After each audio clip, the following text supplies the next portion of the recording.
İstanbul'da yaşamanın pahalı olduğunu hepimiz biliyoruz. Kira, ulaşım, market fiyatları. Bunlar artık herkesin konuştuğu konular. Ama aslında İstanbul'da yaşamanın görünmeyen, farkına varmadığımız başka maliyetleri de var. Bugün bu gizli maliyetleri birlikte inceleyeceğiz. Birincisi zaman kaybı. İstanbul'da insanlar günde ortalama 2-3 saat trafikte harcıyor. Bu yılda yaklaşık 30 günün sadece yollarda geçtiği anlamına geliyor. Yani aslında kira dışında her ay bir zaman kirası da ödüyoruz. İkincisi sağlık maliyetleri. Yoğun stres, hava kirliliği, gürültü. Bunlar doğrudan sağlığımıza zarar veriyor. İstanbul Avrupa'nın en gürültü şehirlerinden biri. Bu durum uyku kalitesini düşürüyor. Hava kirliliği ise her yıl binlerce kişinin solunum yolu hastalıklarına yakalanmasına yol açıyor. Yani sağlık harcamalarımız aslında şehirden geliyor. Üçüncüsü psikolojik yük. Kalabalık, kaos, sürekli koşturma. İstanbul'da yaşayanların stres seviyesi küçük şehirde yaşayanlara göre çok daha yüksek. Bu durum depresyon ve tükenmişlik sendromuna zemin hazırlıyor. Bir de her yere yetişme stresi içerisinde gidiyoruz.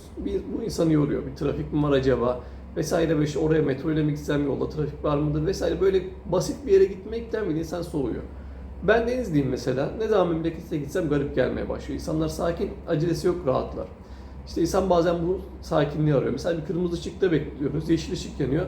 İşte burada hemen kalkıyoruz, kornaya basıyorlar falan böyle. Denizli'de biraz daha böyle rahat.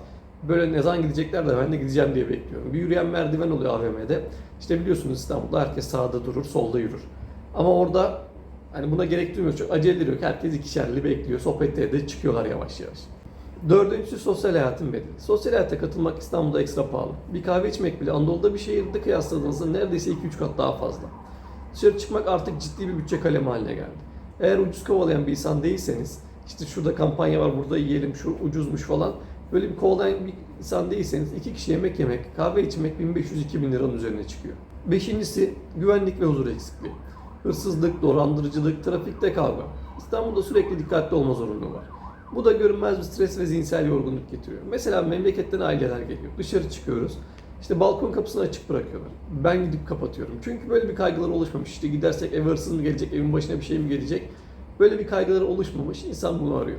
Altıncısı konut ve kira stresi. Sadece yüksek kira değil, sürekli işte artış korkusu da var. İnsanın bu da stresi sokuyor.